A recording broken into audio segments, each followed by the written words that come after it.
Bonjour à tous, c'est Humanity et aujourd'hui nous nous retrouvons pour une vidéo critique de film.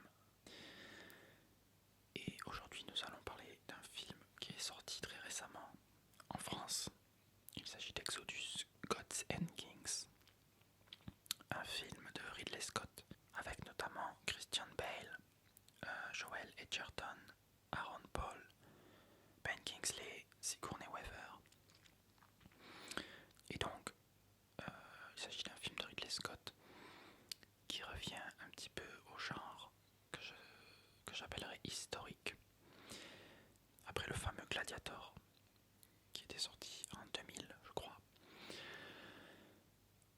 Et il revient ici à nous parler de l'histoire de Moïse, comme son nom, comme le nom du film l'indique, de l'exode des Hébreux qui sortent d'Égypte. Donc, personnellement, c'était un film que j'attendais beaucoup, puisqu'il s'agit d'un film de Ridley Scott. Et pour tout dire, je m'attendais à une déception, franchement. La bande-annonce m'avait laissé sur une note moyenne. Elle ne me faisait pas forcément attendre beaucoup du film. Et la raison pour laquelle je n'attendais pas forcément un grand film, c'était notamment à cause de Noé, qui est sorti plus tôt dans l'année et qui est du même style, un film sur le récit biblique. Et Noé, ça avait été une déception, puisque sans être un mauvais film, selon moi, il avait quand même un certain nombre de défauts et un manque de finesse. Et donc, je m'attendais peut-être au même genre de déception avec Exodus. Pourtant, c'est un film de Ridley Scott. Pourtant, il y a Christian Bale que j'aime énormément. Mais il y avait aussi une autre raison pour laquelle je m'attendais à être déçu de ce film.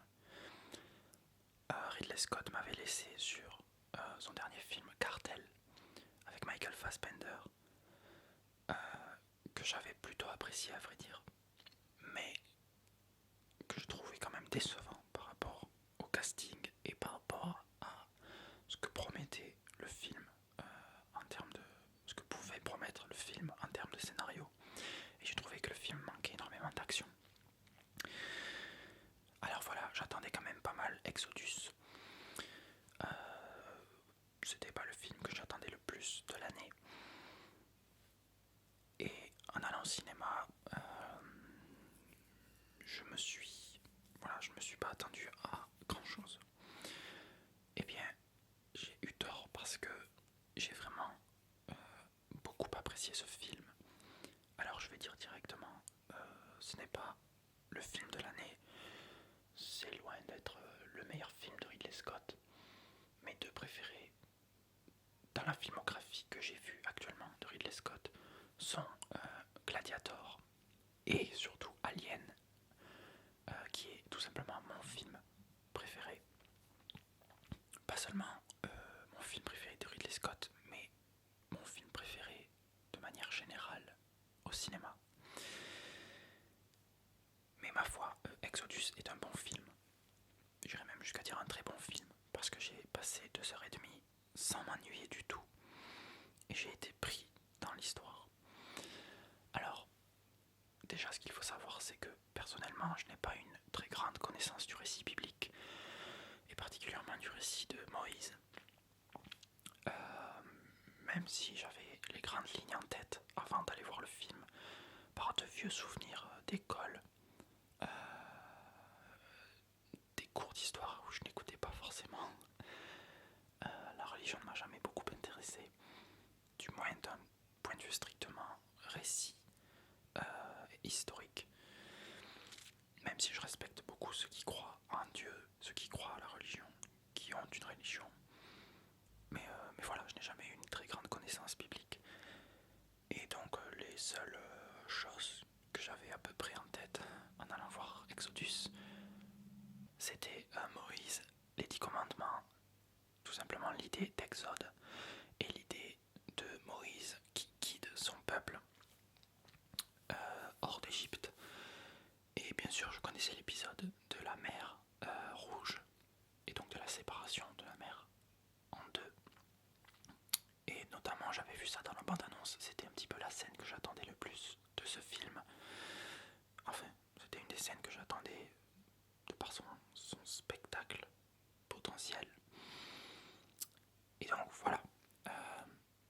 Donc on peut pas dire que d'un point de vue objectif, je vais pouvoir dire si le film est respectueux ou non du récit qui est fait à l'origine de Moïse et de l'Exode.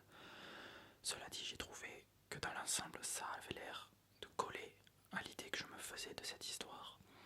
Et j'ai été agréablement surpris par l'intérêt qu'a réussi à susciter ce film chez moi. Noé m'avait un peu ennuyé, je dois dire. Pourtant, l'histoire en elle-même est tout à fait justifiée et tout à fait passionnante. Mais le film n'avait pas réussi à me captiver. Ça manquait de variété, ça manquait je ne sais pas, ça manquait d'intérêt.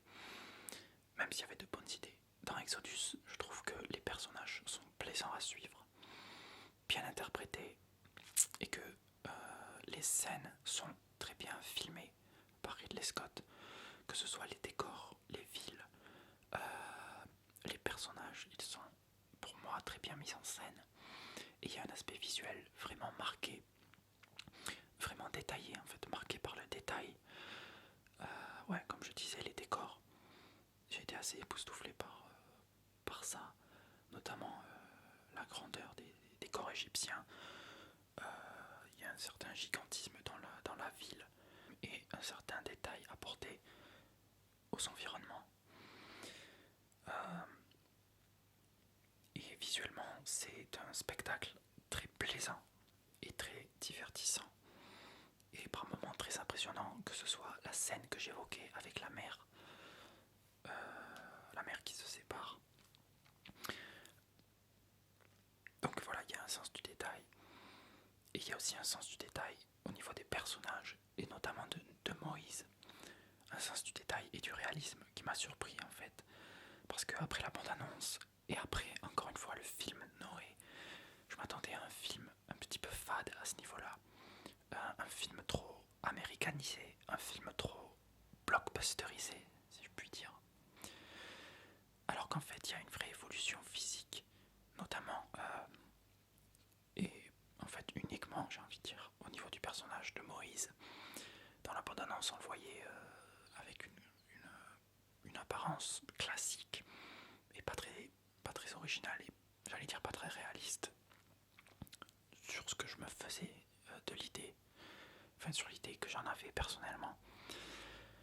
Mais en fait, c'est justifié dans le film, et surtout ça évolue très rapidement.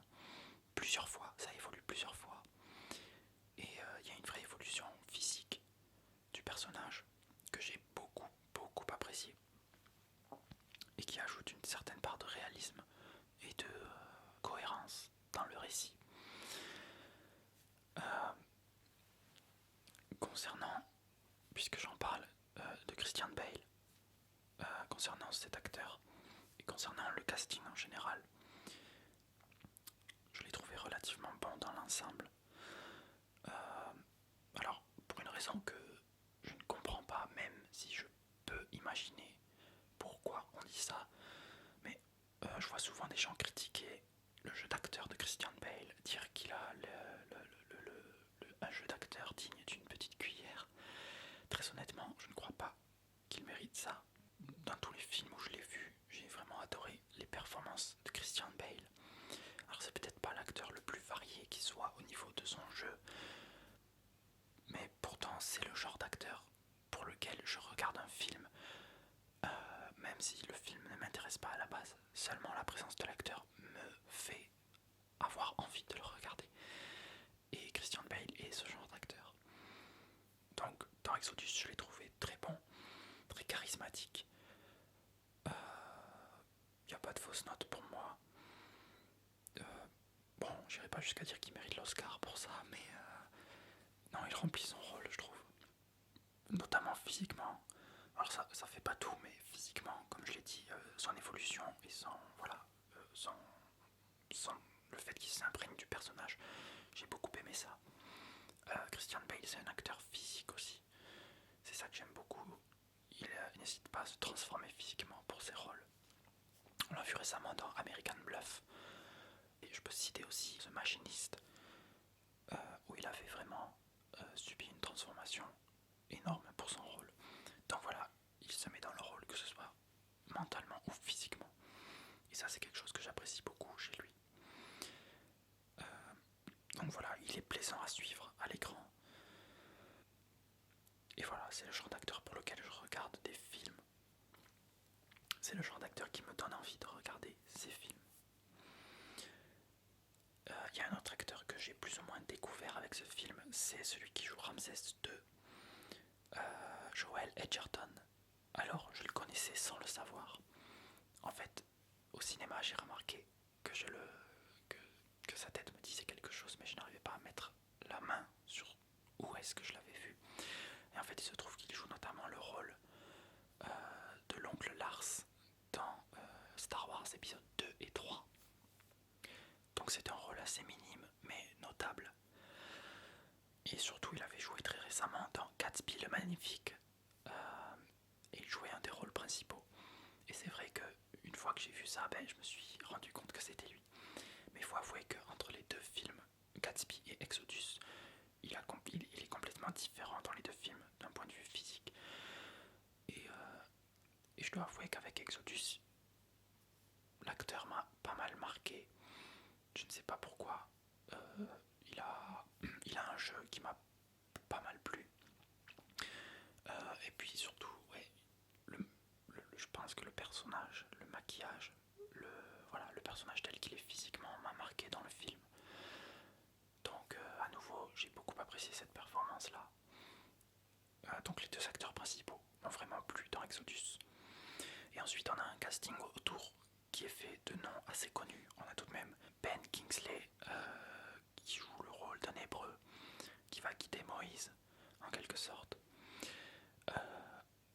On a aussi Aaron Paul. Alors Aaron Paul, je ne le connais pas vraiment, mais je sais qu'il est connu pour avoir joué notamment dans Breaking Bad, la fameuse série que je n'ai pas vue. Mais voilà, il joue le rôle de Josué, rôle pour lequel je n'ai pas trouvé particulièrement notable, pas particulièrement présent, pas particulièrement brillant. J'ai pas de critique à lui faire, mais j'ai pas de remarques brillantes à lui faire non plus. On a également John Turturro dans le rôle du père de Ramsès. John Turturro que je ne connais que pour 2 films Transformers. Donc j'apprécie pas vraiment son rôle dans les Transformers. De toute façon, j'apprécie pas vraiment les Transformers à la base. Enfin, les films de Michael Bay, je parle. Et surtout, je le connais aussi pour le film Oh Brother des frères Cohen, dans lequel par contre, là, je l'ai trouvé très bon. Et ma foi, le choix de cet acteur peut paraître étonnant. Moi, il m'avait marqué quand même dans Transformers, et j'ignorais qu'il était dans ce film. Je l'avais pas remarqué dans les bandes annonces, je sais pas si on le voyait. Et bon, le personnage n'est pas le plus présent dans le film, mais voilà, j'ai trouvé qu'il n'était pas hors du contexte et qu'il ne faisait pas tâche dans le casting. Et alors par contre, si je dois exprimer quand même une déception, c'est pas tant pour l'actrice en elle-même, mais c'est pour la non-présence de l'actrice en fait, qui est Sigourney Weaver, qui joue le rôle de la mère de Ramsès. C'est une actrice que j'aime énormément, et en plus, elle revenait dans un film de Ridley Scott, chose que j'apprécie énormément puisqu'elle a joué dans les Aliens. Et voilà, le premier Alien c'était Ridley Scott, donc je comprends que Sigourney Weaver soit une actrice avec laquelle Ridley Scott aime travailler, donc il l'a ramenée sur ce film. Et en fait, elle n'a pas un rôle du tout marquant. Elle a un temps de présence vraiment très minime dans un film, et c'est bien dommage, parce que j'aime beaucoup cette actrice, et c'est dommage. Donc voilà, c'est une petite déception à ce niveau-là. Mais dans l'ensemble, le casting est quand même réussi selon moi, et les 2 acteurs principaux, donc Moïse et Ramsès, Ramsès II sont pour moi très bons dans ce film. Au niveau de la musique, j'ai un très bon point aussi, la musique. Alors je l'ai écouté, j'ai écouté la bande originale. Il n'y a pas de morceau qui m'a vraiment marqué, mais dans l'ensemble, ça forme un tout qui accompagne très bien le film et qui met en place une atmosphère qui colle parfaitement au film. Donc c'est un très bon point là-dessus. Et si vous avez l'occasion de l'écouter, je vous la conseille. Et elle a été composée par Alberto Iglesias. Et on notera la présence d'Harry Gregson Williams pour des musiques additionnelles. Alors, s'il y a un petit reproche que je peux faire au film, c'est le rythme et la structure globale. Disons que dans l'ensemble, c'est pas mal du tout. Et comme je l'ai dit, je ne me suis pas vraiment ennuyé pendant le film. Il dure quand même 2h30 et on aurait pu penser que pour un film biblique, ça pouvait être sujet à des longues scènes où on s'ennuierait. Personnellement, ça n'a pas été le cas. J'ai vraiment été pris par le film tout le long. Mais cela dit, il y a quand même un petit problème de rythme par un moment. Je pense notamment au début du film, avec toute la construction des personnages et surtout la présentation de la fraternité entre Moïse et Ramsès, qui pour moi ne dure pas assez longtemps et qui nous est un petit peu balancé à la figure sans vraiment plus de détails que ça. J'aurais aimé que ça soit plus long, que ça soit mieux mis en place pour qu'on ait un plus fort attachement au personnage, d'autant plus on nous présente la chose quand même comme étant importante, avec le coup des épées, notamment les 2 épées. Ça j'ai vraiment apprécié, mais la mise en place est trop brusque à mon sens et pas assez développée. Il y a ça donc qui est un petit peu traité trop rapidement. De la même manière, le départ de Moïse de, de, de sa famille en fait. Son départ est un petit peu trop expédié. Alors forcément on le voit arriver, mais ouais, je le trouve un peu trop expédié, pas assez mis en avant. Il y a quand même une scène qui essaye de mettre un enjeu là-dessus, avec le bras et l'épée. Donc j'essaye de ne pas vous dévoiler les choses, mais voilà. Ceux qui ont vu le film comprendront, avec la scène du bras, que j'ai plutôt apprécié, mais en même temps, on n'a pas d'attachement particulier envers certains personnages dans la scène.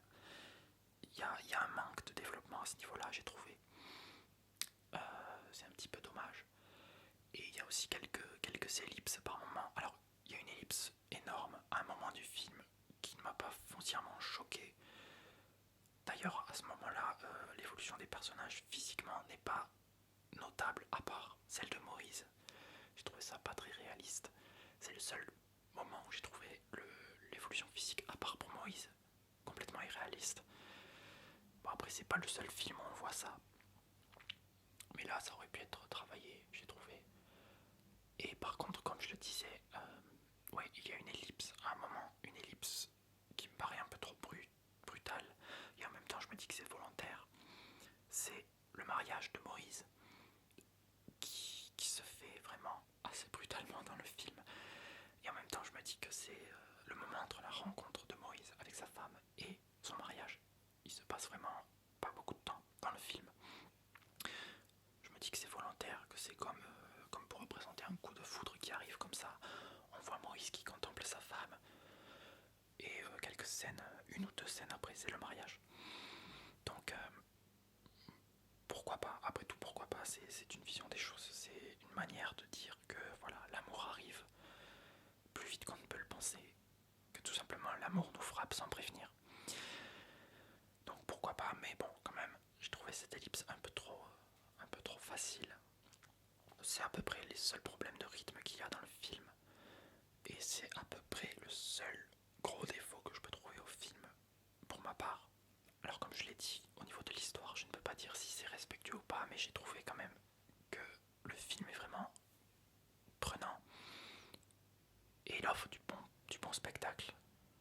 Et je ne trouve pas que ce soit un film bête, ni trop manichéen. Et je l'ai trouvé de l'action, mais pas de l'action gratuite, pas de l'action tout le temps. Le rythme varie assez correctement tout au long du film, malgré les quelques problèmes de structure. Il y a de bonnes scènes d'action qui restent lisibles et bien menées, avec de bons effets visuels, de très bons effets visuels, de très beaux plans. Et je pense notamment aussi au niveau du divertissement visuel. Je pense notamment à toutes les scènes sur les plaies, les 10 plaies d'Égypte, je crois. Et à ce niveau-là, je ne saurais pas vraiment dire si c'est fidèle ou pas à ce qui est dit dans le récit biblique. Mais j'ai trouvé ces scènes-là particulièrement réussies. Et notamment la dernière plaie est particulièrement efficace à ce niveau-là. Elle est vraiment lourde de sens et vraiment pesante en termes d'ambiance. Ça, j'ai beaucoup apprécié. Si je devais résumer, il y a de bons acteurs dans l'ensemble, un casting plutôt réussi. Alors il y a aussi quand même la polémique que j'ai vu revenir beaucoup de fois sur le fait que les gentils, en gros c'est ça, les gentils sont représentés par des blancs. Christian Bale n'est peut-être pas le meilleur choix pour jouer un hébreu. C'est vrai que physiquement c'est peut-être pas ceux auxquels on penserait immédiatement. Et en même temps je me dis que dans le film, personnellement rien ne m'a choqué. Et comme je l'ai dit, Christian Bale c'est le genre d'acteur qui s'imprègne physiquement de ses personnages. Ça c'est quelque chose que j'apprécie beaucoup. Si je vais voir un film, j'attends simplement que, quels que soient les acteurs, ils soient crédibles dans leur personnage. Et ils ne m'ont en aucun cas choqué avec leur image dans leur film, dans ce film, dans Exodus. Donc je n'ai pas de critique à faire à ce niveau-là. Après, bon, je peux comprendre certaines réactions, mais je vois pas pourquoi on s'offusque. Enfin, bon, voilà, ça reste peut-être... chacun a droit de penser ce qu'il veut de toute façon. Moi, ce que j'en pense, c'est que le casting est assez bon, malgré quelques petites fausses notes, on va dire, quelques petites déceptions. Et encore que c'est pas forcément dû aux acteurs en eux-mêmes. Comme je l'ai dit, Aaron Paul est trop discret, sûrement que son rôle est trop discret dans le film. Après voilà, il a pas eu, il ne m'a pas marqué dans ce rôle-là. Et pareil pour Sigourney Weaver, j'aurais aimé la voir plus à l'écran. Voilà. Donc dans l'ensemble, j'apprécie quand même le casting et la performance des deux acteurs principaux. La musique est un bon point dans ce film, elle accompagne très bien les scènes et l'ambiance générale. Visuellement, c'est un film excellent. Et au niveau du traitement scénaristique, j'ai beaucoup apprécié, même si je ne peux pas dire si c'est totalement respectueux ou s'il y a d'énormes libertés prises par rapport au récit. Mais pour un néophyte comme moi, si je puis dire, le récit m'a l'air bien respecté et en tout cas, il m'a permis de me faire un petit peu découvrir cette histoire que je ne connaissais pas énormément, l'histoire de Moïse. Et je vais même vous dire que ça m'a donné envie de découvrir un petit peu plus le récit biblique.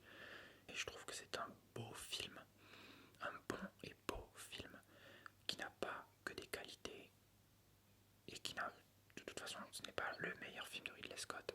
Ça vaut pas un Gladiator. Si on peut comparer un petit peu les deux dans le même genre de film qu'on pourrait appeler film historique, Exodus étant a priori quand même plus fidèle à la réalité que Gladiator, qui est quand même une fiction. Gladiator c'est plus une fiction dans la réalité, alors qu'Exodus c'est quand même censé traiter le vrai récit et le rationaliser un petit peu. Ouais, si je puis dire, ouais, le rationaliser un petit peu. Dans tous les cas, j'ai beaucoup apprécié ce film.